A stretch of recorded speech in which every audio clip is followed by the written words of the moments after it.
आपका मेरे चैनल भक्ति का ज्ञान में हार्दिक स्वागत है। भगवद गीता अध्याय 2 सांख्य योग। जय श्री कृष्ण। दोस्तों, जीवन तो सब जीते हैं, लेकिन इसको जीने का सही सलीका कितनों को आता है?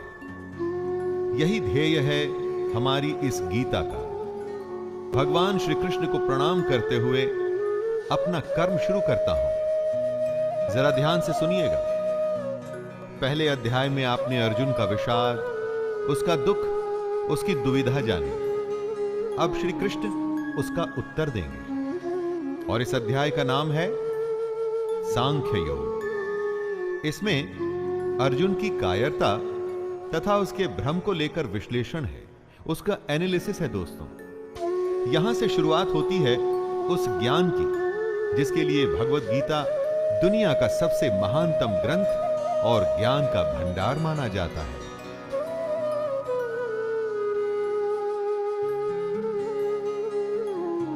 संजय उवाच तं तथा कृपयाविष्टम् अश्रुपूर्णाकुलेक्षणम् विषिदन्तमिदं वाक्यम् उवाच मधुसूदनः।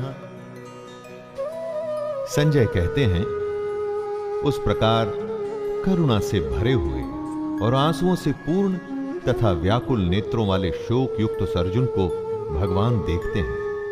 अर्जुन दुख से घिरा हुआ है, आशा खत्म हो चुकी है, हिम्मत टूट चुकी है, और ऐसे में कृष्ण उसे समझाना शुरू करते हैं। जहां युद्ध का वर्णन होना चाहिए था, वहां दुख और विषाद का माहौल है। अर्जुन की आंखों में आंसू, मन में निराशा है। यह एक बहुत बड़ी हैरानी की बात थी। धृतराष्ट्र या संजय कोई भी इसकी आशा नहीं कर रहे थे। अर्जुन का दुख देखकर कृष्ण उत्तर देने के लिए तैयार होते हैं। दोस्तों, यही है गीता। अर्जुन या हम सबकी शंका और ईश्वर या कृष्ण का ज्ञान। श्री भगवानुवाच कुतस्त्वाकश्मलम् इदं विषमे समुपस्थितम् अनार्यजुष्टमस्वर्ग्यम् अकीर्तिकरमर्जुन। श्री भगवान बोलते हैं, हे अर्जुन, तुझे इस समय असमय में ये मोह किस हेतु से प्राप्त हुआ? क्योंकि ना तो ये श्रेष्ठ पुरुषों के द्वारा आचरित है, न स्वर्ग को देने वाला है और न कीर्ति को करने वाला ही है। युद्ध के समय ऐसी शंका, ये तो असमय है। दोस्तों, इस तरह अपने शत्रु के प्रति मोह दिखाने का काम अर्जुन जैसे योद्धा कैसे कर सकते हैं? अपने कर्म से अगर हम मुंह मोड़कर मोह या किसी और वजह से हताश बैठ जाएं, तो वो ठीक नहीं है। इससे कभी कोई लाभ नहीं होता। क्लैब्यमास्मगमः पार्थ नैतत्त्वयुपपद्यते क्षुद्रं हृदय दौर्बल्यं त्यक्त्वोत्तिष्ठ परन्तप। कृष्ण समझा रहे हैं, हे अर्जुन, नपुंसकता को मत प्राप्त हो। अगर तू युद्ध में आया है तो युद्ध कर, ऐसे डर मत। तेरे जैसे धनुर्धर के लिए यह ठीक नहीं है, सही नहीं कि इस तरह से मन की कमजोरी दिखाओ। दोस्तों, श्री कृष्ण यहां नपुंसकता का अर्थ शक्तिहीनता, कमजोर हो जाना, युद्ध से मुंह मोड़ लेने वाली बात कर रहे हैं। यानी कि जो धर्म कहता है उसके अनुसार कर्म तो करना ही चाहिए। स्वयं को कमजोर मानकर बात को छोड़ देना यह सही नहीं है। बुरे समय में अगर हमें भी जब आशंका सताए, यही बात हमें याद रखनी चाहिए कि मन की दुर्बलता छोड़ हमें सिर्फ उस कर्म के बारे में सोचना चाहिए जो हम करने के लिए आए हैं। अर्जुन उवाच कथं भीष्ममहं संख्ये द्रोणं च मधुसूदनं इषुभिः प्रतियोत्स्यामि पूजार्हा वरिसूदनम्। अर्जुन अपनी शंका के बारे में कहते हैं, हे मधुसूदन, मैं रणभूमि में किस प्रकार बाणों से भीष्म पितामह और द्रोणाचार्य के विरुद्ध लड़ूं, जिनसे मैंने सब कुछ सीखा है, जो मेरे लिए सबसे बड़े हैं, उन पर मैं कैसे बाण चला सकता हूं। दोस्तों, यहां पर अर्जुन का कहना है, उसका संशय है, असल में सुनने में गलत नहीं लगता। अर्जुन जिनकी पूजा करते हुए बड़े हुए हैं, अपने पितामह या अपने गुरु पर वो बाण कैसे चला सकते हैं? लेकिन युद्ध का तो यही काम है। बाण शत्रु और अपने में भेद नहीं करता। जब वो चलता है तो प्राण लेने के इरादे से, जिसे करने में इस वक्त अर्जुन असफल हो रहे हैं। गुरु न हत्वा हि महानुभावान् श्रेयो भोक्तुं भैक्षमपीह लोके हत्वार्थकामांस्तु गुरुनिहैव भुञ्जीय भोगान् रुधिरप्रदिग्धान्। अर्जुन की दुविधा गलत नहीं लगती जब वो ऐसा कहते हैं कि इन महानुभाव गुरुजनों को न मारकर मैं इस लोक में भिक्षा का अन्न भी खाना कल्याणकारक समझता हूं। यहां पर अर्जुन कहते हैं कि इन गुरुजनों को मारकर इस दुनिया में किसी भी तरह का लाभ ले लूं, उसका क्या मतलब है? अपने इन लोगों को मारकर उससे अर्थ और भोग, धन धान्य, ऐश्वर्य, ये सब तो मैं प्राप्त कर लूंगा, परंतु ऐसे भोगों से क्या प्राप्त होगा?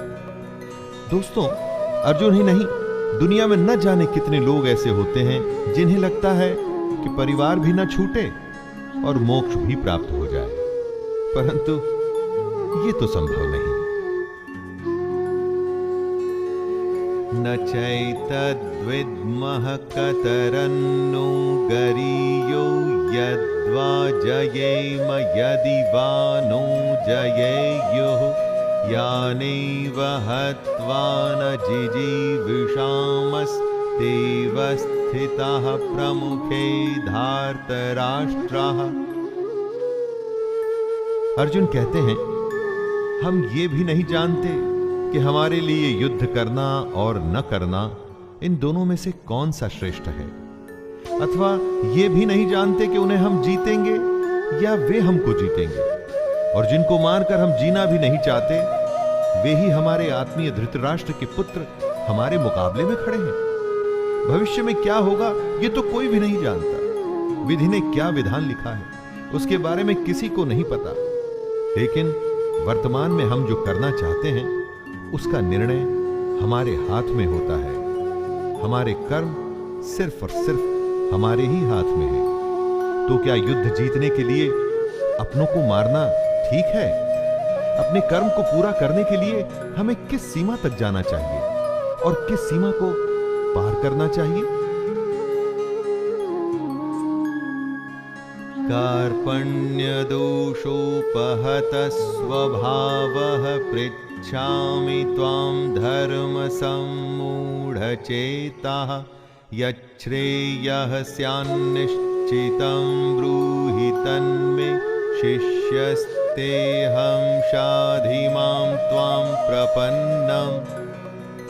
इसलिए कायरता रूप दोष से उपहत हुए स्वभाव वाला तथा धर्म के विषय में मोहित चित्त हुआ मैं आपसे पूछता हूं कि जो साधन निश्चित कल्याणकारक हो वो मेरे लिए कहिए, क्योंकि प्रभु मैं आपका शिष्य हूं। दोस्तों, कमजोर क्षणों में हम डर जाते हैं, जिससे कंफ्यूजन का भाव हमारे अंदर आता है। अर्जुन ये मान रहे हैं कि वो कंफ्यूज्ड हैं, कायरता का दोष वो अपने ऊपर ले रहे हैं, और तभी तो ये कहते हैं कि श्री कृष्ण, मैं आपका स्टूडेंट हूं, आपको सरेंडर करता हूं, मुझे बताइए कि क्या सही है। दुविधा के समय गुरु ही एकमात्र सहारा होता है दोस्तों, और गुरु के सामने कुछ भी छुपाना नहीं चाहिए। खुलकर अपने हृदय की बात, अपना भय, अपनी शंका, सब कुछ सामने रख देना चाहिए। अगर ऐसा करेंगे तभी तो आपको मार्गदर्शन मिलेगा। नहि प्रपश्यामि ममापनुद्याद्यच्छोकमुच्छोषणमिन्द्रियाणाम् अवाप्य भूमा वसपत्रमृद्धं राज्यं सुराणामपि चाधिपत्यम्। अर्जुन आगे कहते हैं, जीतने पर उन्हें जमीन मिल जाएगी, धन धान्य मिलेगा, नाम होगा, लेकिन इन सब के मिलने के बाद उनका यह दुख कम नहीं होगा जो उन्हें अभी महसूस हो रहा है। यही बात है दोस्तों, जब अपनों का दुख सताता है तो किसी भी तरह का लाभ आराम नहीं देता। और उससे भी बड़ी बात, अगर आप शोक में हैं, दुख में हैं, तो जब तक उस दुख को दूर नहीं करेंगे, उसकी वजह ढूंढ नहीं लेंगे, उसका उपाय नहीं ढूंढ लेंगे, दुनिया का कोई भी सुख आपको आराम नहीं दे पाएगा। संजय उवाच एवमुक्त्वा ऋषिकेशं गुडाकेशः परन्तप न योत्स्य इति गोविन्दम् उक्त्वा तूष्णीं बभूवः। संजय धृतराष्ट्र को बोलते हैं, हे राजन, निद्रा को जीतने वाले अर्जुन अंतर्यामी श्री कृष्ण को फिर से कहते हैं, मैं युद्ध नहीं करूंगा। ये स्पष्ट कहकर चुप हो जाते हैं। यानी निद्रा हमारी नेचुरल आवश्यकता है, इस पर दुनिया में कोई भी विजय नहीं पाया है। लेकिन अर्जुन को ऐसा महान माना जाता था कि उसने निद्रा पर भी विजय प्राप्त कर ली थी। और वो ही अर्जुन निद्रा तो नहीं, अपने मोह, अपने डर और दुख से हारता हुआ दिख रहा है। किस समय कौन सी दुर्बलता हम पर हावी हो जाए और कुछ समय के लिए हम उससे हार मान लें, यह कहना बड़ा मुश्किल है। जब अर्जुन के साथ ऐसा हुआ है दोस्तों, तो हमारे साथ भी हो सकता है। लेकिन अर्जुन उस दुर्बलता को जीत के आगे बढ़ा था, और उसी तरह से हमें भी बढ़ना होगा। तमुवाच ऋषिकेशः प्रहसन्निव भारत सेनयोरुभयोर्मध्ये विषिदन्तम् इदं वचः। धृतराष्ट्र की उत्सुकता बढ़ रही है। स्वाभाविक है कि एक पिता होने के नाते धृतराष्ट्र किसको जिताना चाहते थे, यह तो कहने की आवश्यकता नहीं है। वो युद्ध में भाग नहीं ले सकते थे, लेकिन युद्ध की एक एक बात को जानना चाहते हैं।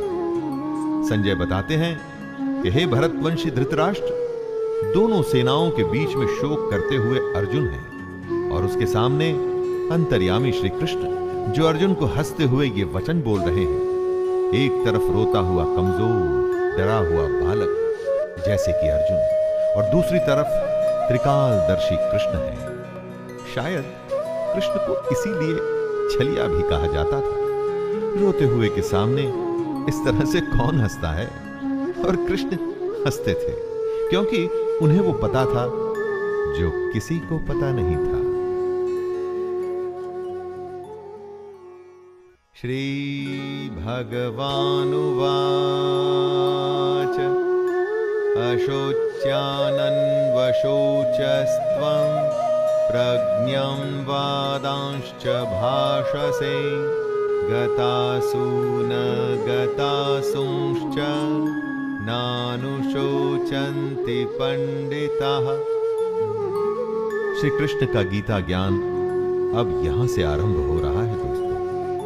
भगवान बोले, हे अर्जुन, तू न शोक करने योग्य मनुष्यों के लिए शोक करता है और पंडितों की तरह मुझसे बातें करता है, परंतु जिनके प्राण चले गए हैं उनके लिए और जिनके प्राण नहीं गए हैं उनके लिए भी पंडित जन शोक नहीं करते।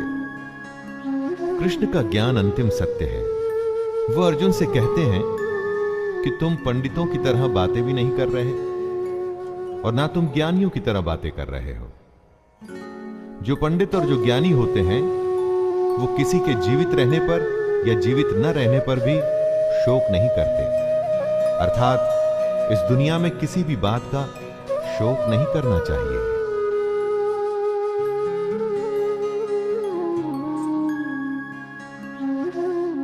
न त्वैवाहं जातु नासं न त्वं नेमे जनाधिपः न चैव न भविष्यामः सर्वे वयमतः परम्।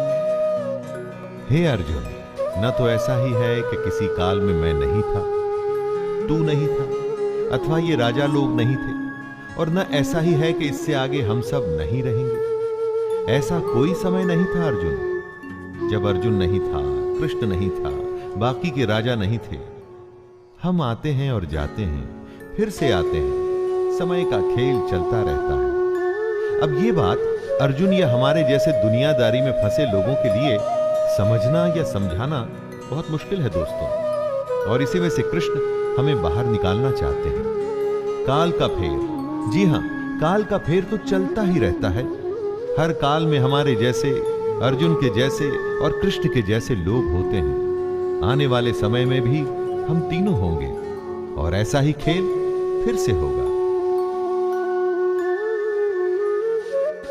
देहिनोऽस्मिन् यथा देहे कौमारं यौवनं जरा तथा देहान्तरप्राप्तिर्धीरस्तत्र न मोह्यते। कृष्ण जीवन का खेल समझाते हुए कहते हैं, जैसे जीवात्मा की इस देह में बालकपन, जवानी और वृद्धावस्था होती है, वैसे ही अन्य शरीर की प्राप्ति होती है। इस विषय में धीर पुरुष मोहित नहीं होता।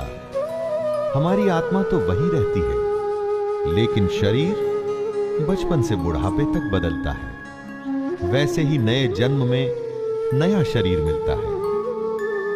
दोस्तों, कृष्ण कहते हैं कि बदलाव प्रकृति का नियम है। जो अभी है वो अगले पल बदल चुका है। आपको चाहे वो दिखे या न दिखे, आप उसे महसूस करें या न करें, जब बदलाव नियम है, ऐसे नियम के लिए फिर दुखी क्यों होना? जो नहीं बदलता उसे कहते हैं आत्मा। आत्मा की इस परिभाषा को ध्यान से समझ लीजिए।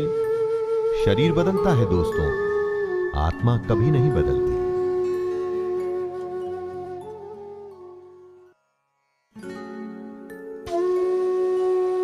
मात्रा स्पर्शास्तु कौन्तेय शीतोष्ण सुख दुःखदाः आगमापायिनो नित्यास्तांस्तितिक्षस्व भारत।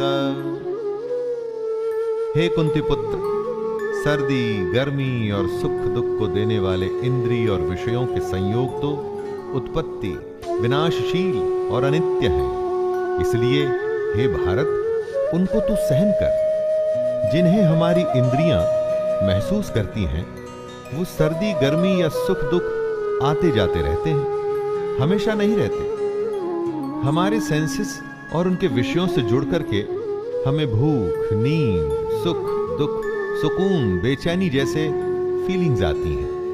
लेकिन ये सब हमारे शरीर से जुड़ी बातें हैं जो खत्म होने वाली हैं।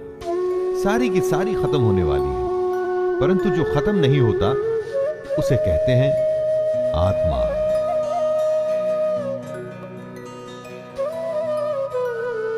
यम ही न व्यथयन्त येते पुरुषं पुरुषर्षभ समदुःख सुखं धीरं सोमृत तत्त्वाय कल्पते। क्योंकि हे पुरुष श्रेष्ठ, दुख सुख को समान समझने वाले जिस धीर पुरुष को ये इंद्रिय और विषयों के संयोग व्याकुल नहीं करते, वह मोक्ष के योग्य होता है।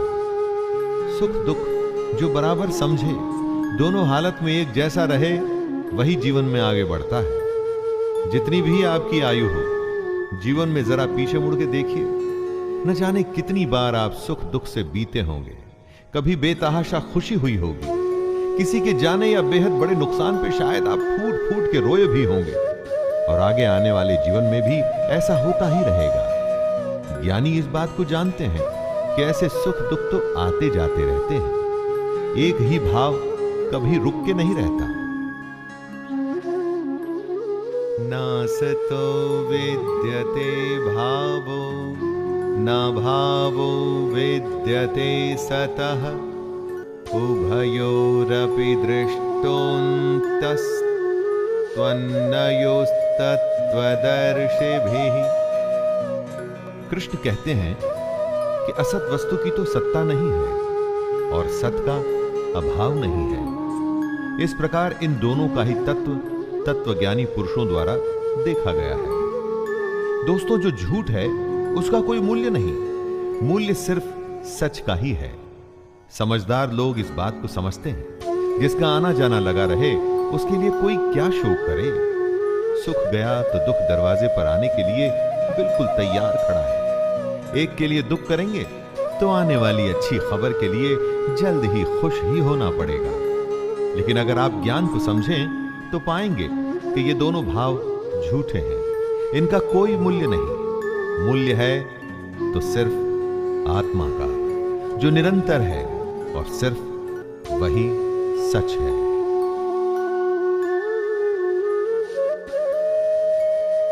अविनाशी तु तद्विद्धि येन सर्वं इदं ततं विनाशमव्ययस्यास्य न कश्चित् कर्तुमर्हति। नाश रहित तो तू उसको जान जिससे ये संपूर्ण जगत दृश्य वर्ग व्याप्त है। इस अविनाशी का विनाश करने में कोई भी समर्थ नहीं है। मतलब परमानेंट सिर्फ वही है जिसमें ये पूरा जगत, पूरी दुनिया समाई हुई है, जो सबसे बड़ा सच है। बाकी सब कुछ आता जाता रहता है, सिर्फ ये सच्चाई ही हमेशा के लिए है। इस बात को समझने में डिफिकल्टी आ सकती है, ऐसा भी लग सकता है कि समझ नहीं आई, लेकिन इसको समझे बिना कोई हल भी तो नहीं है। हमारी आत्मा ही दुनिया की सबसे बड़ी सच्चाई है। यही आत्मा हमारे भीतर है, और जब ये आत्मा बाहर है तो पूरी दुनिया जो हमें दिखती है ना, वो भी इसी में समाई हुई है। अंतवंत इमे देहा नित्यस्योक्ताः शरीरिणः अनाशिनो प्रमेयस्य तस्माद्युध्यस्व भारत।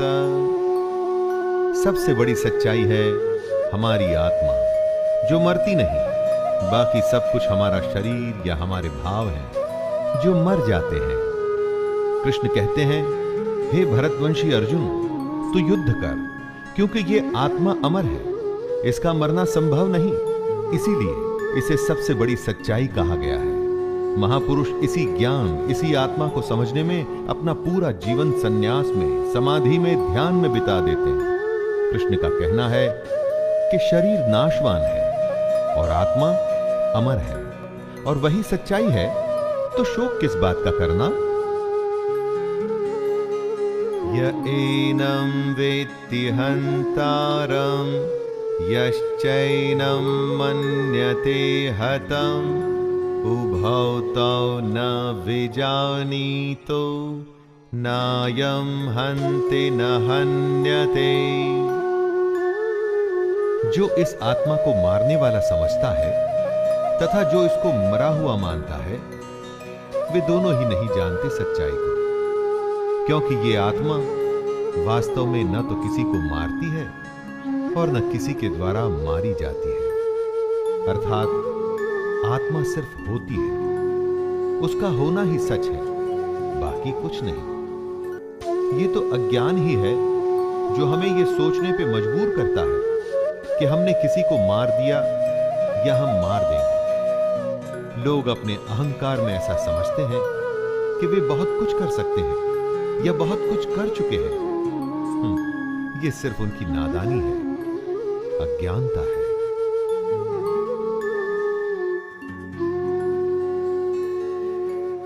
न जायते म्रियते वा कदाचिन्नायं भूत्वा भविता वा न भूयः अजो नित्यः शाश्वतोऽयं पुराणो न हन्यते हन्यमाने शरीरे। कृष्ण आगे समझाते हैं कि ये आत्मा किसी काल में भी न तो जन्मती है और ना ही मरती है तथा ना ये उत्पन्न होकर फिर होने वाली ही है, क्योंकि ये तो अजन्मा, नित्य, सनातन और पुरातन है। शरीर के मारे जाने पर भी ये मरती नहीं। आत्मा हमेशा रहती है, हर काल में। बाकी सब कुछ आता है और जाता है। आत्मा कल, आज और कल हमेशा रहेगी। गीता की सबसे गंभीर बात का ये मूल है दोस्तों, जब कुछ नहीं था तो आत्मा थी, जब कुछ नहीं होगा तो भी आत्मा होगी। आत्मा को छोड़ बाकी सब बदलेगा, आएगा और जाएगा।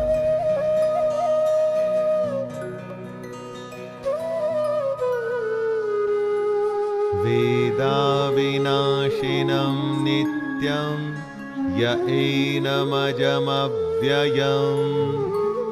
कथं स पुरुषः पार्थकं घातयति हन्तिकम्। हे पृथापुत्र अर्जुन, जो पुरुष इस आत्मा को नाश रहित, नित्य, अजन्मा और अव्यय मानता है, वह पुरुष कैसे किसको मरवाता है और कैसे किसको मारता है?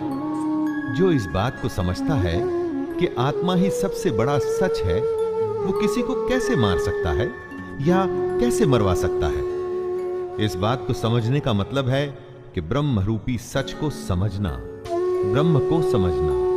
सच से अधिक हम झूठ को महत्व देते हैं, आत्मा से अधिक हम पार्थिव शरीर को। पार्थिव शरीर जो मिट्टी से बना है और अग्नि में जल के उसी में मिल जाएगा और फिर से मिट्टी हो जाएगा। महत्व हमें देना है अपनी आत्मा को, जो हमेशा थी और हमेशा रहेगी।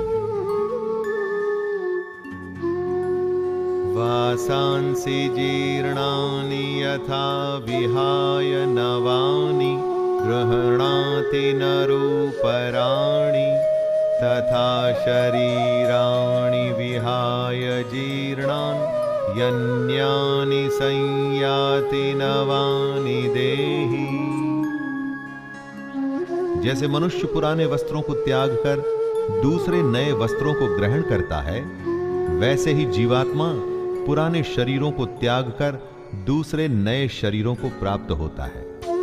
मतलब आत्मा को छोड़ बाकी सब कुछ बदलता है, एकदम वैसे ही जैसे हम कपड़े बदलते हैं। पुराने कपड़े के फट जाने पर, उसके धागे धागे अलग हो जाने पर उसे छोड़ दिया जाता है। वैसे ही अलग अलग कारण से जब मृत्यु होती है और शरीर रहने लायक नहीं रहता, तब आत्मा उसे छोड़कर दूसरे शरीर में चली जाती है। शरीर की आयु होती है, परंतु आत्मा की नहीं। जब देह की आयु पूरी हो जाती है तो उसकी सांसें रुक जाती हैं और आत्मा अपने एक घर को छोड़कर दूसरे घर में जाती है।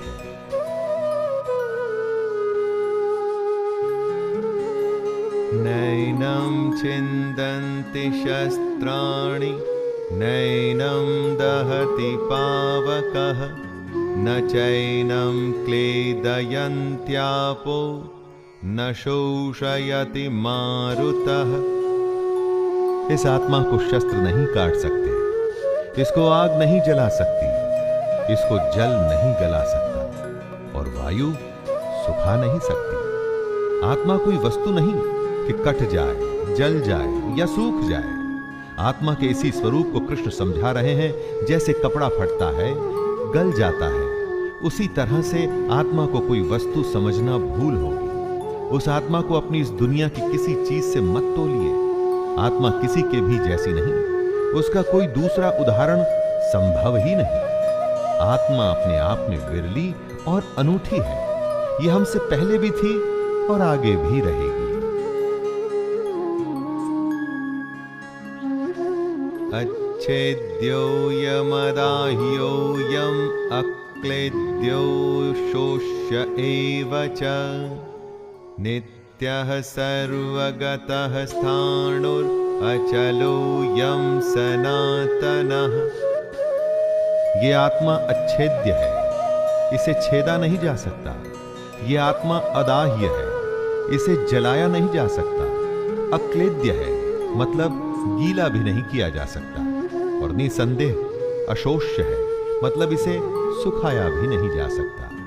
ये आत्मा नित्य, सर्वव्यापी, अचल, स्थिर रहने वाली और सनातन है।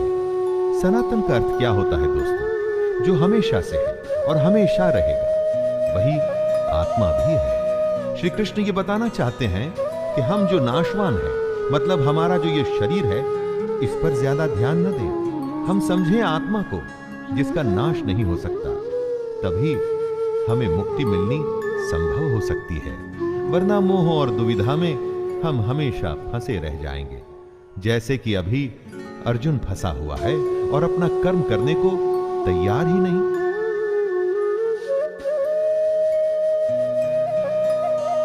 अव्यक्तोऽयमचिन्त्योऽयम् अविकार्योमुच्यते तस्मादेवं विदित्वैनं नानुशोचितुमर्हसि। आत्मा का स्वरूप अव्यक्त है, मतलब इसे व्यक्त नहीं कर सकते, समझा नहीं सकते। इसको अचिंत्य कहते हैं, इसको आप सोच भी नहीं सकते। ये आत्मा विकार रहित है, आत्मा में कोई कमी नहीं होती दोस्तों। कृष्ण आगे कहते हैं कि हे अर्जुन, इस आत्मा को उपयुक्त प्रकार से जानकर तू शोक करने के योग्य नहीं है, अर्थात तुझे शोक करना उचित नहीं है। आत्मा अव्यक्त इसलिए है क्योंकि इस आत्मा को हम अपनी इंद्रियों से नहीं समझ सकते। इंद्रियां इस दुनिया के लिए है और इन इंद्रियों से हम हैप्पीनेस, सैडनेस, सर्दी, गर्मी, टचिंग, खाना पीना ऐसी भौतिक एक्टिविटीज करते हैं। आत्मा इन सब से परे है। अथ चैनं नित्यजातं नित्यं वा मन्यसे मृतं तथापि त्वं महाबाहो नैवं शोचितुमर्हसि। आत्मा का ये ज्ञान कृष्ण अर्जुन को इसलिए दे रहे हैं कि वो जिनके लिए शोक कर रहा है वो व्यर्थ है। कृष्ण समझाते हैं कि हे अर्जुन, यदि तू इस आत्मा को जन्म लेने वाली तथा सदा मरने वाली मानता है तो हे महाबाहो, तू इस प्रकार शोक करने के योग्य नहीं है। दोस्तों, अगर अर्जुन आत्मा को जन्म लेने वाला और मरने वाला समझता है तो भी शोक करने का कोई अर्थ नहीं है। अगर अर्जुन आत्मा को शरीर की तरह ही जन्म लेने वाला और मरने वाला समझता है तो भी युद्ध में मरने वालों के लिए शोक करने का कोई मतलब नहीं। जातस्तहि ध्रुवो मृत्युर्ध्रुवं जन्म मृतस्य च तस्मादपरिहार्येऽर्थे न त्वं शोचितुमर्हसि। कृष्ण कहते हैं कि हे अर्जुन, अगर तुम ये मानते हो कि जन्मे हुए की मृत्यु निश्चित है और मरे हुए का जन्म निश्चित है, तो इससे भी इस बिना उपाय वाले विषय में तुम्हें शोक करने का कोई हक नहीं है। जन्म और मृत्यु तो जुड़े हैं एक के बाद दूसरे का होना, तो फिर शोक क्यों करना? जिसका जन्म हुआ उसका अंत तो निश्चित है, और अगर आत्मा ने जन्म लिया है तो उसका मरना भी निश्चित है। कृष्ण यहां ये कह रहे हैं कि न जाने कितनी ही बार हम उन बातों के लिए शोक करते हैं जिसका होना तय है। ये समझदारी नहीं है। जो तय है वो होगा ही, और जो होगा ही तो उसके लिए शोक करके अपने आप को कमजोर या दुर्बल बनाने की क्या आवश्यकता है? अव्यक्तादीनि भूतानि व्यक्तमध्यानि भारत अव्यक्तनिधनान्येव तत्र का परिदेवना। हे अर्जुन, संपूर्ण प्राणी जन्म से पहले अप्रकट थे और मरने के बाद भी अप्रकट हो जाने वाले हैं, केवल बीच में ही प्रकट है। फिर ऐसी स्थिति में शोक क्या करना? हमारा होना, किसी का भी होना, उनके जन्म और मृत्यु के बीच में होता है, तो फिर शोक किसके लिए करना? अचानक से एक जन्म होता है, जब कोई नहीं था तो वो एक नया खिलखिलाता हुआ नया जीवन आता है, खुशियां लिए हुए, लेकिन उसके साथ ही किसी के जाने की भी तैयारी शुरू हो गई है। ऐसा तो हो नहीं सकता कि हम अच्छे को स्वीकार करें और बुरे के लिए शोक मनाते रहें। जीवन के सच को हमें मानना पड़ेगा। आश्चर्यवत् पश्यति कश्चिदेन माश्चर्यवद्वदति तथैव चान्यः आश्चर्यवच्चैनमन्यः शृणोति श्रुत्वाप्येनं वेद न चैव कश्चित्। कोई एक महापुरुष ही इस आत्मा को आश्चर्य की भांति देखता है, और वैसे ही दूसरा कोई महापुरुष भी इसके तत्व को आश्चर्य की भांति वर्णित करता है, तथा दूसरा कोई अधिकारी पुरुष इसे आश्चर्य की भांति सुनता है, और कोई कोई तो सुनकर भी इसको नहीं जानता। यानी कि आत्मा को समझना बेहद बेहद और बेहद मुश्किल है। कुछ आत्मा के बारे में सुन के हैरान होंगे कि ऐसा कैसे हो सकता है। कोई हैरान होकर आत्मा का वर्णन करेगा, और हम में से कोई ऐसे होंगे जो सुन के इस बात को समझ नहीं पाएंगे। बात को समझिए, कितनी ही बार लोग ज्ञान की बातें सुनते हैं और थोड़ी ही देर में वापस अपनी मोह माया की दुनिया में लग जाते हैं। दोस्तों, उसी मोह माया से तो निकलना है अगर आप आत्मा को समझना चाहते हैं। देहि नित्यमवध्योऽयं देहे सर्वस्य भारत तस्मात् सर्वाणि भूतानि न त्वं शोचितुमर्हसि। हे अर्जुन, यह आत्मा सबके शरीर में सदा ही अवध्य है। इस कारण संपूर्ण प्राणियों के लिए तू शोक करने के योग्य नहीं है। अवध्य यानी आत्मा का वध करना संभव नहीं है। जब आत्मा को कोई मार ही नहीं सकता और आत्मा ही एक सच है, तो तू शोक किसके लिए कर रहा है? दोस्तों, सबसे बड़ी बात जो सामने आती है वो ये कि इस आत्मा को समझें कैसे। इसको समझना ही मोक्ष की प्राप्ति है। स्वधर्ममपि चावेक्ष्य न विकम्पितुमर्हसि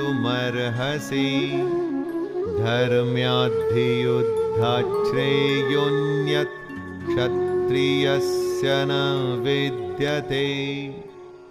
कृष्ण अर्जुन को याद दिलाते हैं कि अपने धर्म को देखकर भी तू भय करने योग्य नहीं है, अर्थात तुझे भय नहीं करना चाहिए, क्योंकि क्षत्रिय के लिए धर्म युक्त युद्ध से बढ़कर दूसरा कोई कल्याणकारी कर्तव्य नहीं है। दोस्तों, कृष्ण कहते हैं कि अगर हमने किसी काम को करने का निर्णय ले लिया है तो फिर उससे डरना नहीं चाहिए। पूरे तन मन से बस उस काम को, उस युद्ध को करने में लग जाना चाहिए।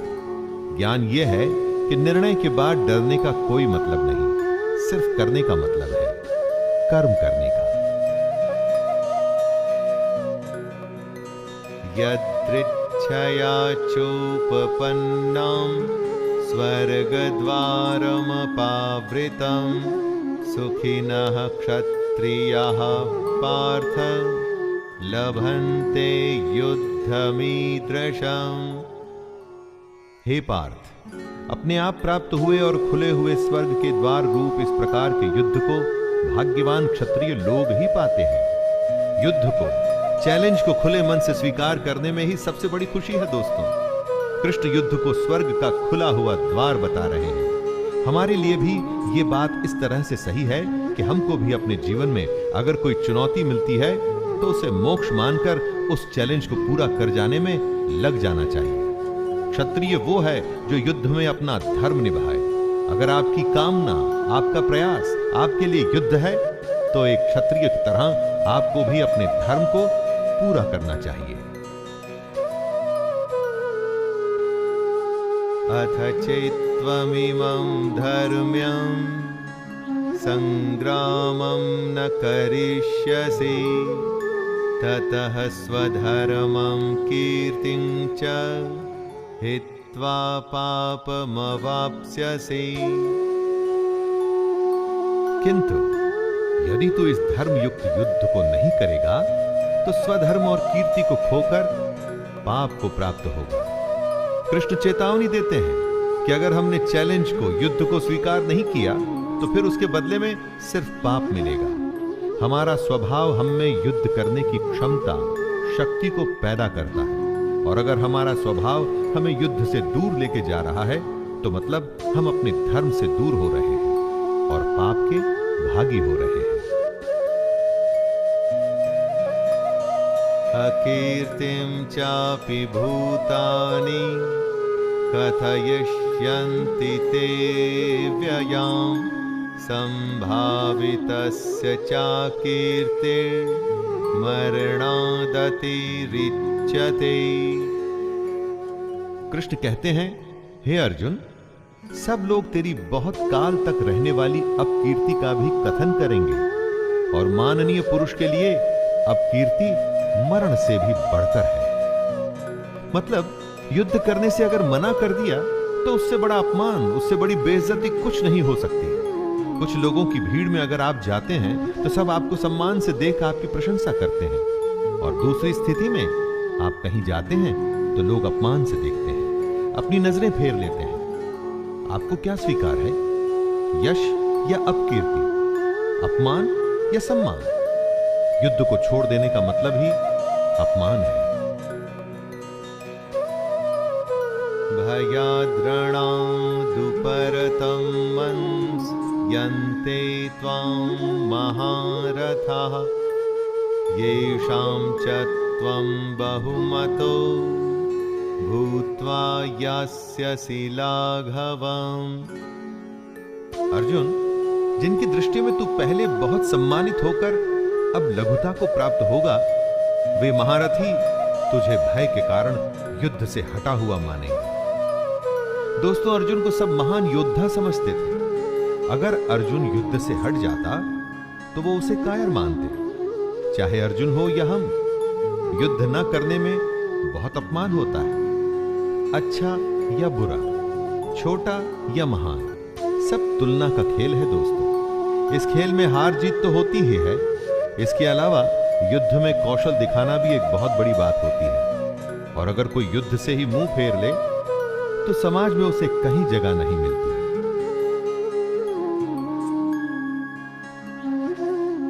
अवाच्य वादांश्च बहून् वदिष्यन्ति तवाहिताः निन्दन्तस्त्वसामर्थ्यं ततो दुःखतरं नु किम्।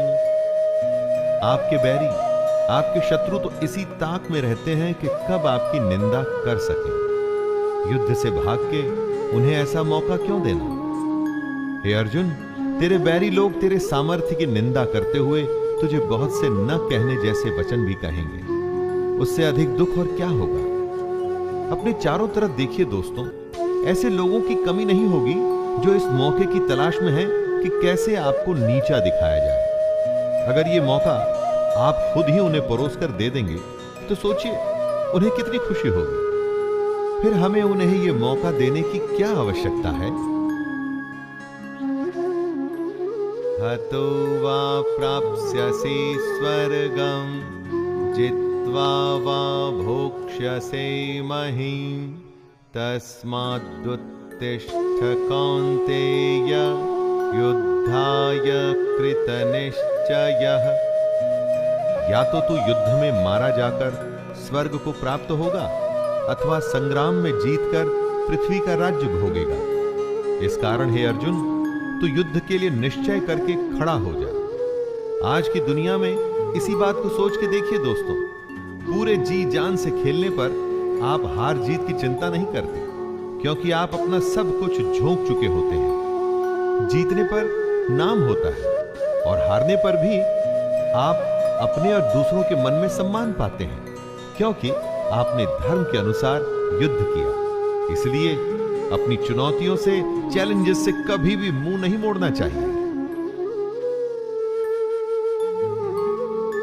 सुख दुखे समे कृत्वा लाभालाभौ जया जयौ ततो युद्धाय युज्यस्व नैवं पापमवाप्स्यसि।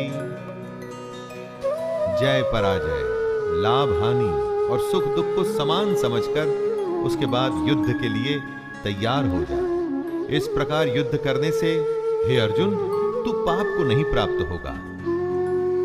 दोस्तों, अपनी चुनौती में अगर आप अपना सर्वस्व लगा देते हैं तो जीतने पर तो सब कुछ मिलेगा ही, लेकिन अगर हार भी जाते हैं तो अफसोस नहीं होगा, निराशा नहीं होगी, क्योंकि आपके पास जो भी था वो आपने युद्ध में, अपनी चैलेंजेस में लगा दिया। अब इस स्थिति को बड़े ध्यान से देखिए। युद्ध में अपना सब कुछ लगाने पर हार जीत में अंतर कम हो जाता है, और यही तो कृष्ण भी कह रहे हैं कि सुख और दुख को एक जैसा समझें और बस युद्ध में लग जाएं। अच्छा बुरा सबको एक जैसा समझकर बस अपने काम, अपनी चुनौती में लग जाइए। एषा ते विहिता सांख्ये बुद्धिर्योगे त्विमां शृणु बुद्ध्या युक्तो यया पार्थ कर्मबन्धं प्रहास्यसि। हे पार्थ, ये बुद्धि तेरे लिए ज्ञान योग के विषय में कही गई है, और अब तू इसको कर्म योग के विषय में सुन। दोस्तों, अब कृष्ण कर्म योग के बारे में बता रहे हैं, जिससे कर्मों के बंधन को तोड़ा जा सके, नष्ट किया जा सके। ज्ञान सोचने और समझने की बात है, और कर्म व्यवहारिक यानी प्रैक्टिकल, सच्चाई, दोनों तरीके हैं अपने गंतव्य, मंजिल या डेस्टिनेशन पर पहुंचने के।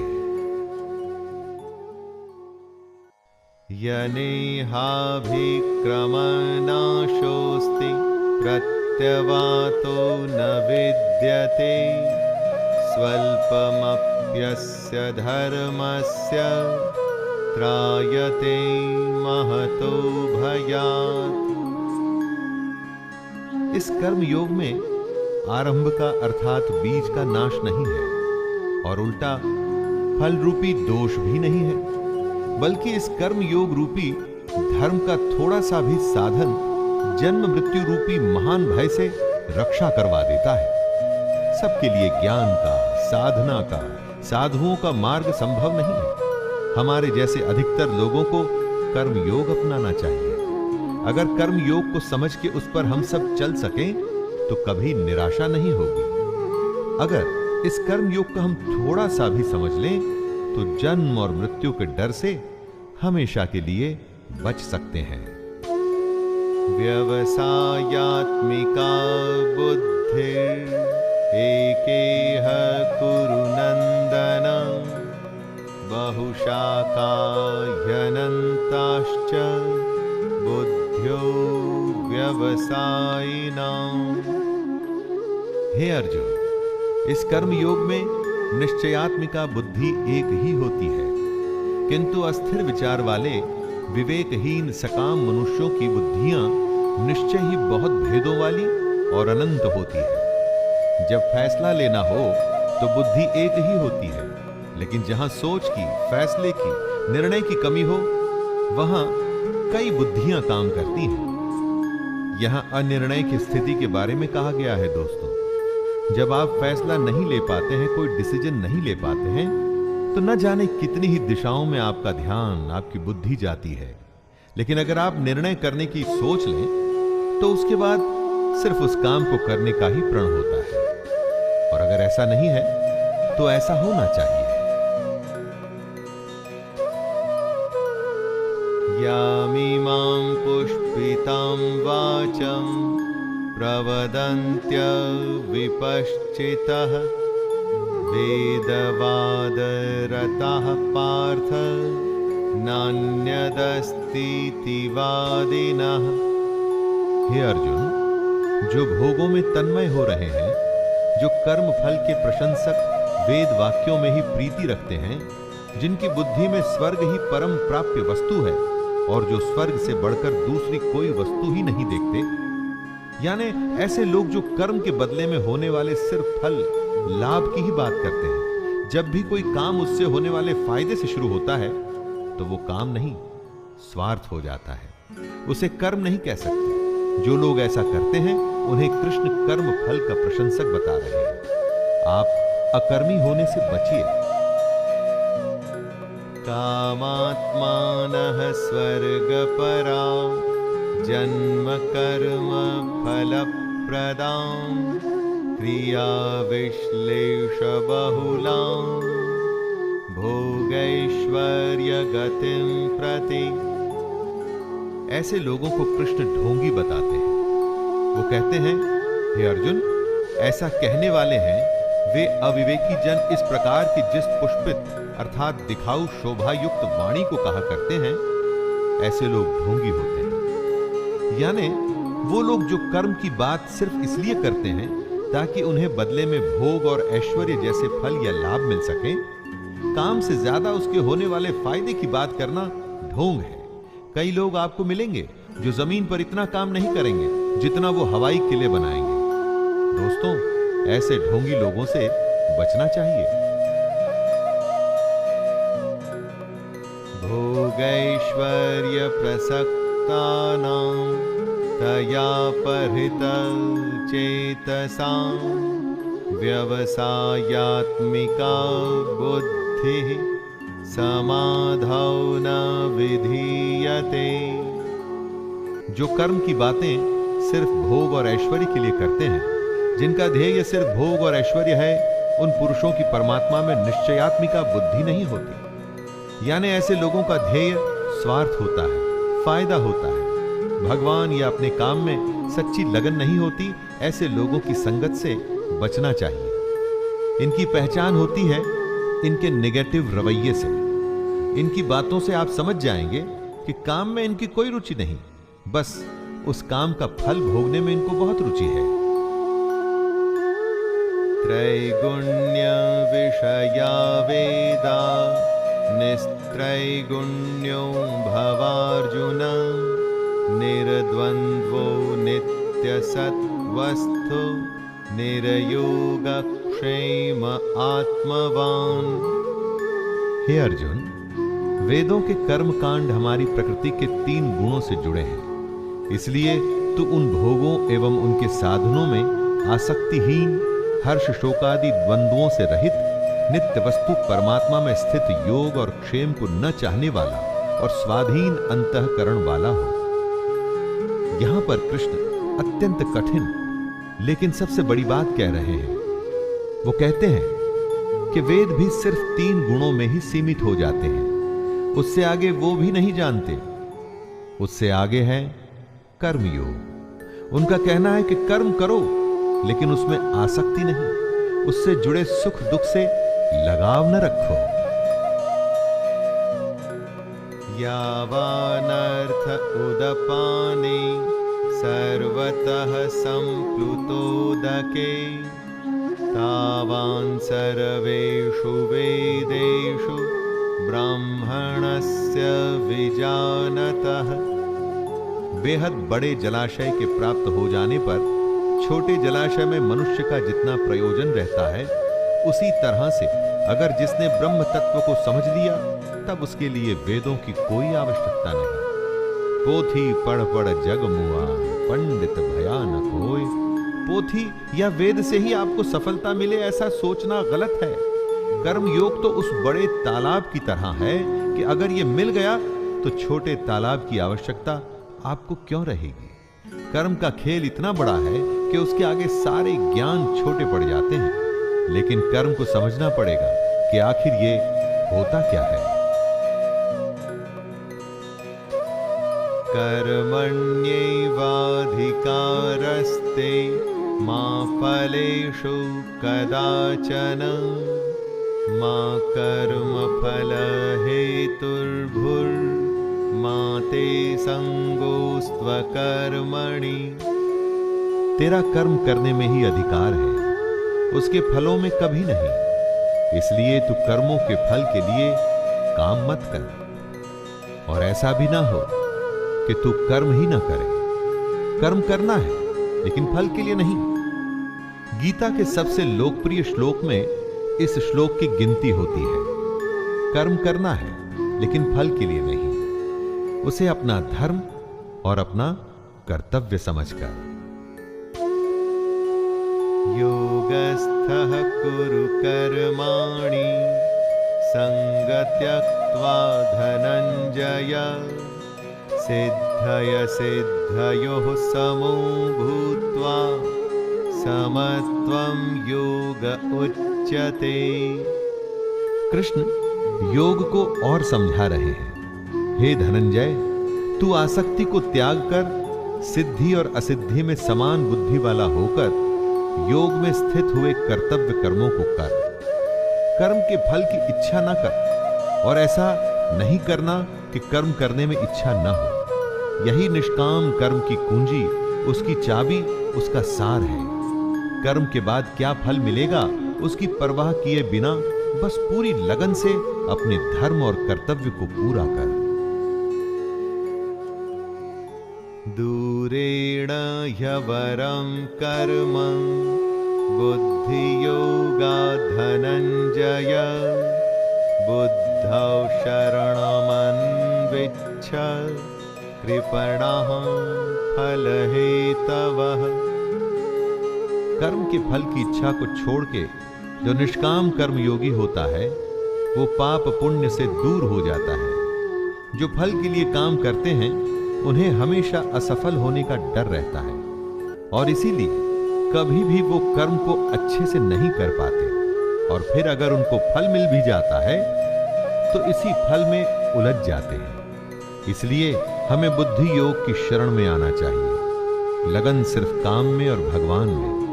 तब बुद्धि निश्चय से काम कर पाती है।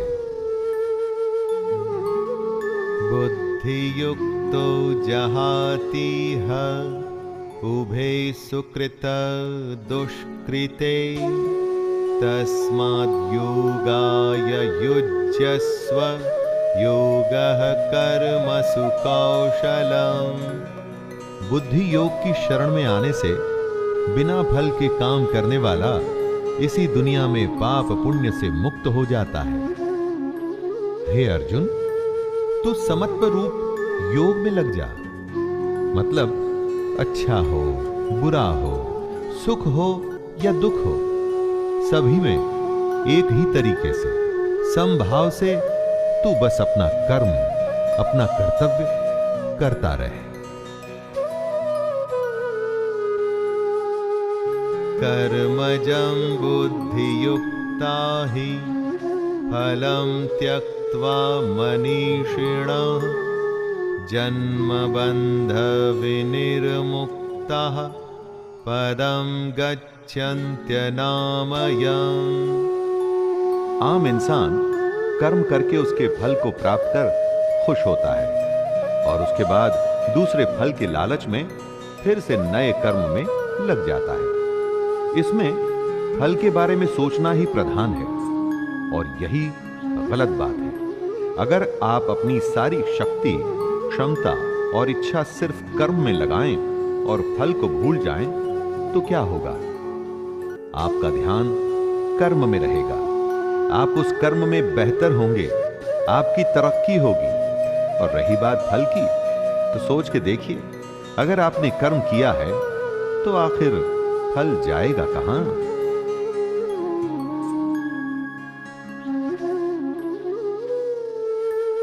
यदा ते मोहकलिलं बुद्धिर्व्यतितरिष्यति तदा गन्तासि निर्वेदं श्रोतव्यस्य श्रुतस्य च। कर्म के फल का मोह हो या रिश्तों का मोह, धन या ऐश्वर्य का मोह, यही मोह हमें फंसाता है। जब बुद्धि मोह के दलदल से निकल जाती है, तब परमात्मा के पास आने की राह निकल आती है। रिश्ते, धन, ऐश्वर्य बुरे नहीं, उनसे मोह बुरा है, क्योंकि जब आपका लगाव इन वस्तुओं से हो जाता है तो सोचने की शक्ति कम हो जाती है। बुद्धि ठीक से काम नहीं करती, फैसले गलत हो जाते हैं। इसलिए इस मोह को बुरा बताया गया है। धृतराष्ट्र के पुत्र मोह से ही पूरा महाभारत हुआ। युधिष्ठिर के द्यूत या जुए के मोह में उनका पूरा राज्य चला गया था। दोस्तों, ये उस समय की ही बात नहीं है। आप चाहें तो आज के समय के भी कई सारे उदाहरण जो आप अपने आसपास में देख सकते हैं। श्रुति विप्रतिपन्ना ते यदा स्थास्यति निश्चला समाधावचला बुद्धिस्तदा योगमवाप्स्यसि। जितने लोग होते हैं उतने किस्म की बातें होती हैं, और जितनी बातें होती हैं उतने तरीके से बुद्धि सोचती है। जब दिमाग, बुद्धि स्थिर होकर एक जगह या परमात्मा में लग जाती है तो उसे ही योग कहते हैं। बुद्धि का स्थिर हो जाना ही एकाग्रता यानी कंसंट्रेशन कहलाता है। दोस्तों, स्थिर होकर एकाग्रता से कुछ करने को समाधि की स्थिति भी कहते हैं। और अगर आपने कंसंट्रेशन से काम किया हुआ हो तो मैं दावे के साथ कहता हूं कि वो काम कभी भी व्यर्थ नहीं होगा।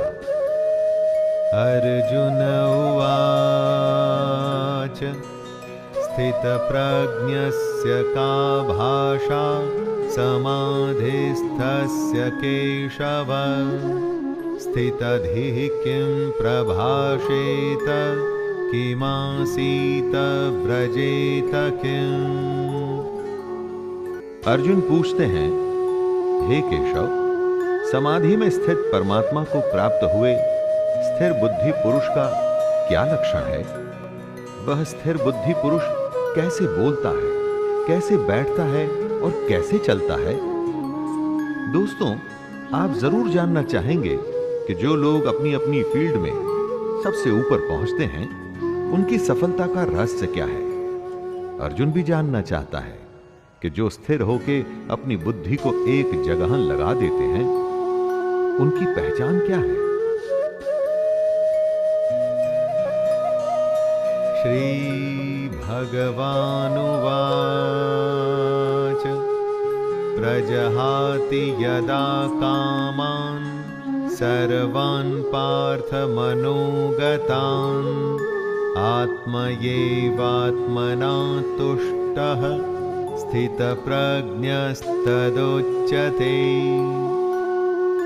श्री भगवान उत्तर देते हैं, हे अर्जुन, जिस काल में ये पुरुष मन में स्थित संपूर्ण कामनाओं को भली भांति त्याग देता है और आत्मा से आत्मा में ही संतुष्ट रहता है, उस काल में वह स्थित प्रज्ञ कहा जाता है।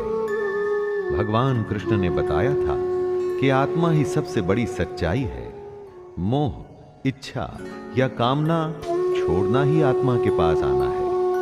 जिसको संतुष्टि, शांति के लिए किसी दूसरे पर निर्भर नहीं रहना पड़ता, वो ही अपनी कामना को त्याग सकता है। दोस्तों, सोचिए, क्या आपको अपनी खुशी, अपनी शांति के लिए किसी और की आवश्यकता पड़ सकती है? दुःखेष्वनुद्विग्नमनः सुखेषु विगतस्पृहः वीतरागभयक्रोधः स्थितधीर्मुनिरुच्यते।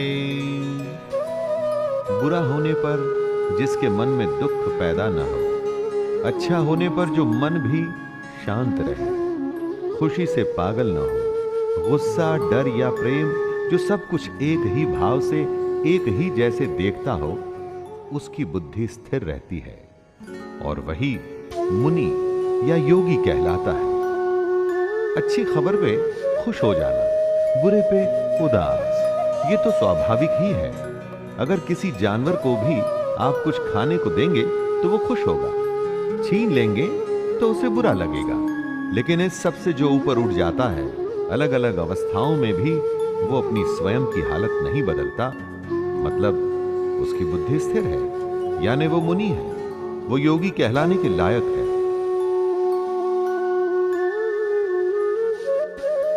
यः सर्वत्रानभिस्नेहस्तत् तत्प्राप्य शुभाशुभं नाभिनन्दति न द्वेष्टि तस्य प्रज्ञा प्रतिष्ठिता। जिसमें लगाव नहीं है, शुभ हो या अशुभ, अच्छा या बुरा, जो दोनों को एक जैसे देखता है वही अपनी बुद्धि को स्थिर रखता है। इस श्लोक में कृष्ण समझा रहे हैं कि किस तरह से अलग अलग हालत में खुद को, अपनी बुद्धि को स्थिर रखा जाए, कैसे संयम और धैर्य से हम अपने जीवन में अनुशासन ला सकते हैं, वरना चारों तरफ या तो दुख की हाहाकार होगी या खुशी से लोग झूम रहे होंगे।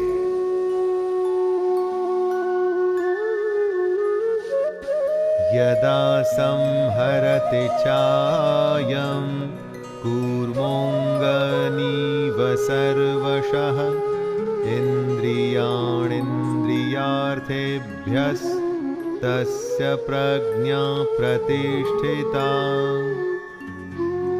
कछुआ जिस तरह से सब ओर से अपने अंगों को समेट लेता है, वैसे ही जब पुरुष इंद्रियों के विषयों से इंद्रियों को सब प्रकार से हटा लेता है, तब उसकी बुद्धि स्थिर होती है। यानी दुनिया में रहकर भी दुनियादारी से बचना ही बुद्धि को स्थिर करना है। अगर किसी के सामने आप बहुत ही स्वादिष्ट खाना रखें, तो क्या वो खुद को रोक पाएगा? किसी के सामने आप महंगे आभूषण या डिजिटल गैजेट्स रखें, तो क्या वो स्वयं पर कंट्रोल कर सकेगा? ना, ये संभव नहीं है दोस्तों।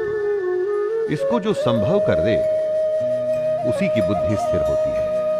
आप स्वयं पर आजमा के देखिए, अगर दुनिया की वस्तुएं आपको लुभा नहीं पाती, तो आप अपनी बुद्धि को नियंत्रण में ले आएंगे।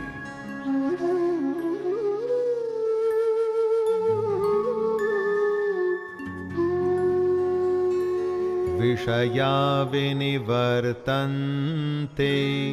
निराहारस्य देहिनः रसवर्जं रसोऽप्यस्य परं दृष्ट्वा निवर्तते।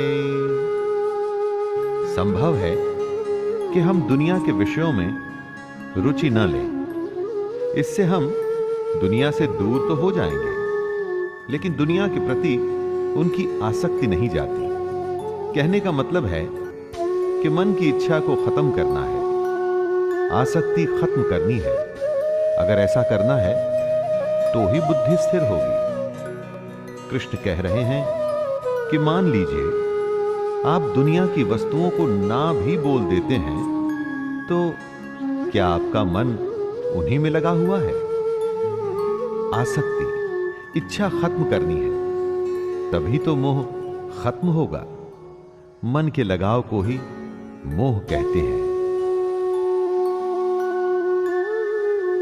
यततो ह्यापि कौन्तेय पुरुषस्य विपश्चितः इन्द्रियाणि प्रमाथीनि हरन्ति प्रसभं मनः। हे अर्जुन, आसक्ति का नाश न होने के कारण ये प्रमथन स्वभाव वाली इंद्रियां प्रयास करते हुए बुद्धिमान पुरुष के मन को भी बलपूर्वक हर लेती हैं। कृष्ण समझा रहे हैं कि जहां आप अपनी इच्छा या अपनी आसक्ति खत्म नहीं करते, वहां इंद्रियां आपको अपने वश में कर लेती हैं। सोचिए, कितनी ही बार ऐसा होता है कि सुख दुख आपके वश में नहीं, आप सुख दुख के वश में हो जाते हैं। कभी हंसी नहीं रुकती तो कभी रोना नहीं, कभी भूख नहीं रुकती तो कभी नींद, और कभी काम वासना भी नहीं रुकती।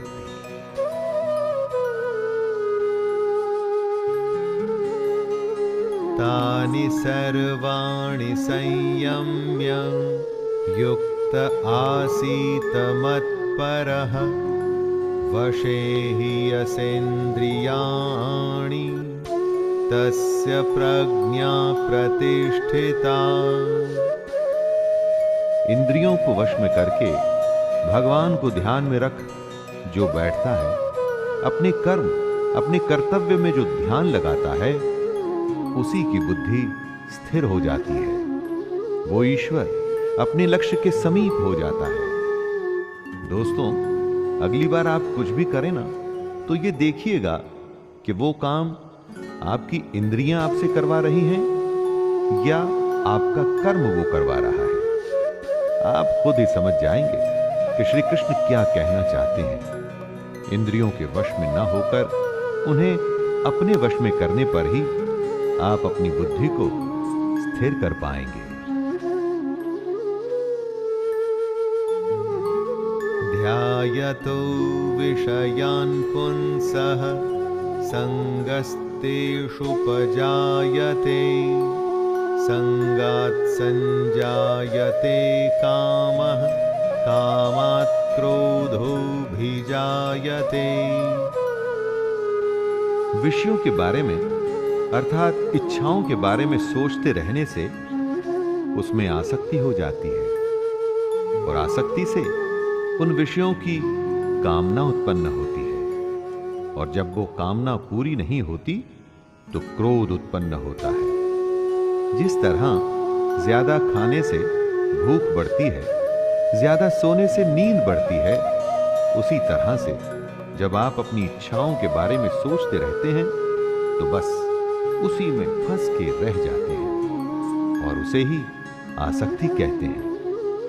आसक्ति के बढ़ने को कामना कहते हैं, और कामना के पूरा न होने पर गुस्सा आता है, और तब आप अपनी समझ खो देते हैं।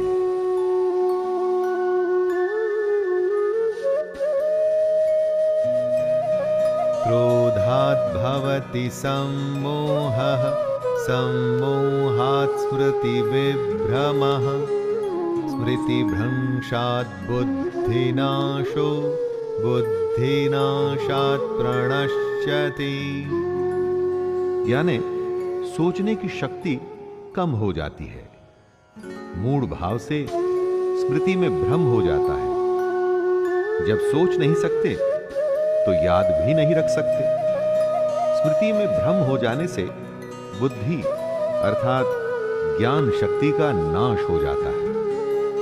जब याद नहीं रख पाएंगे तो ज्ञान किसी काम नहीं आएगा, बुद्धि बेकार हो जाएगी, और बुद्धि का नाश हो जाने से पुरुष अपनी स्थिति से गिर जाता है। रागद्वेष वियुक्तैस्तु विषयानिन्द्रियैश्चरन्, आत्मवश्यैर्विधेयात्मा प्रसादम् अधिगच्छति। जो अपनी इच्छाओं को, अपनी आसक्तियों को अपने नियंत्रण अर्थात कंट्रोल में रख पाते हैं, दोस्ती शत्रुता, गुस्से या प्यार के बिना अपनी इंद्रियों को भटकने नहीं देते, वो अंतःकरण की प्रसन्नता को प्राप्त होते हैं। ऐसे लोगों को बाहरी नहीं, हार्दिक और अंदरूनी प्रसन्नता होती है। आनंद, खुशी, शांति कहीं बाहर नहीं होती दोस्तों, वो तो हमारे अंदर होती है, और हम उसे ढूंढते बाहर हैं। इसलिए ऐसा कहा गया है कि मोह को कहां ढूंढे रे बंदे, मैं तो तेरे पास। प्रसादे सर्वदुःखानां हानिरस्योपजायते, प्रसन्नचेतसो ह्याशु बुद्धिः पर्यवतिष्ठते। अंतःकरण की प्रसन्नता होने पर, अंदर से प्रसन्न होने पर दुख खत्म हो जाते हैं, और ऐसे प्रसन्न चित्त कर्म योगी की बुद्धि शीघ्र ही सब ओर से हटकर एक परमात्मा में ही भली भांति स्थिर हो जाती है। दोस्तों, आप अपने लक्ष्य के बारे में सोचिए, प्रयास करिए कि उसे सबसे अच्छा, पूरी दुनिया में दी बेस्ट, सबसे श्रेष्ठ उसे कैसे कर सकते हैं, और उसे पूरा करने में लग जाइए। फल का मत सोचिए कि लक्ष्य पूरा होगा कि नहीं, बस उसे करते रहिए और फिर देखिए कैसी मानसिक शांति और सुकून मिलता है आपको। नास्ति बुद्धिरयुक्तस्य न चायुक्तस्य भावना न चाभावयतः शांतिर्शान्तस्य कुतः सुखम। जो पुरुष अपने मन या अपनी इंद्रियों को नहीं जीत पाते, उनमें निश्चयात्मिका बुद्धि नहीं होती, यानी कि वो स्पष्ट और सटीक निर्णय नहीं ले पाते। ऐसे मनुष्य के अंतःकरण में भावना भी नहीं होती। भावनाहीन मनुष्य को शांति नहीं मिलती, और शांति रहित मनुष्य को सुख कैसे मिल सकता है? बीमार आदमी क्या अच्छा खाना और क्या बुरा खाना, उसे कुछ अच्छा नहीं लगता। जो अंदर होता है वो बाहर आता ही है। जब आपके अंदर शांति नहीं होगी तो आप आनंद कभी भी प्राप्त नहीं कर पाएंगे।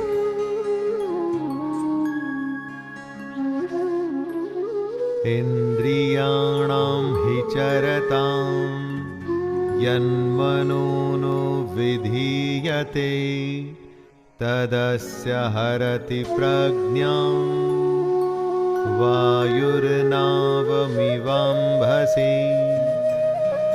जैसे जल में चलने वाली नाव को वायु हर लेती है, जैसे हवा पानी में चलती हुई नाव की दिशा बदल देती है, वैसे ही विषयों में विचरती हुई इंद्रियों में से मन जिस इंद्रिय के साथ रहता है, वह एक ही इंद्रिय इस अयुक्त पुरुष की बुद्धि को हर लेती है। अगर वो क्रोध में है तो और कुछ भी नहीं सोच पाएगा, और अगर प्रेम में है तो उसे किसी बात की सुध भी नहीं रहेगी। जिस भी इंद्रिय के वश में होगा, उसे उसके अलावा कुछ भी समझ नहीं आएगा। इन इंद्रियों के नियंत्रण से निकल के इनको आपके नियंत्रण में रखिए दोस्तों, फिर देखिए आपके लिए क्या संभव है। सब कुछ संभव हो जाएगा। तस्माद्यस्य महाबाहो निगृहीतानि सर्वशः इन्द्रियाणीन्द्रियार्थेभ्यस्तस्य प्रज्ञा प्रतिष्ठिता। हे महाबाहो, जिस पुरुष की इंद्रियां इंद्रियों के विषयों में सब प्रकार निग्रह की हुई हैं, उसी की बुद्धि स्थिर है। यानी जिस पुरुष ने अपनी इंद्रियों और उनसे होने वाली इच्छाओं पर पूरी तरह से रोक लगा रखी है, उसी की बुद्धि स्थिर है। और बुद्धि हमारा ध्यान ऐसी ऐसी जगह पर ले जाती है जहां पर हम उलझ के अपना असली मकसद भूल जाते हैं। बुद्धि सहारा लेती है हमारी इंद्रियों का। इसलिए अगर बुद्धि पर विजय प्राप्त करनी है दोस्तों, तो इंद्रियों को वश में करना ही होगा।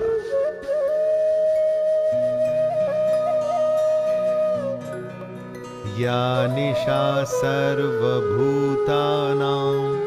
तस्यां जागर्ति संयमी यस्यां जाग्रति भूतानि सा निशा पश्यतो मुनेः। संपूर्ण प्राणियों के लिए जो रात्रि के समान है, उस नित्य ज्ञान स्वरूप परमानंद की प्राप्ति में स्थित प्रज्ञ योगी जागता है। और जिस नाशवान सांसारिक सुख की प्राप्ति में सब प्राणी जागते हैं, परमात्मा के तत्व को जानने वाले मुनि के लिए वह रात्रि के समान है। दोस्तों, कृष्ण की ये बात गहरी है और समझनी पड़ेगी।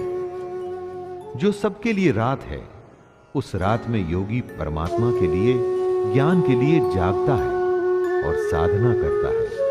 और जो सबके लिए सांसारिक सुख है, जिसके लिए संसार में हर कोई जागता है, वो सुख योगी के लिए रात के समान है।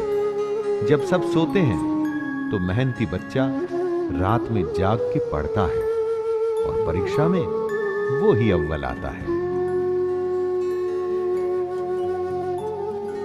आपूर्यमाणमचलप्रतिष्ठं समुद्रमापः प्रविशन्ति यद्वत् तद्वत् कामायं प्रविशन्ति सर्वे स शान्तिमाप्नोति न कामकामी।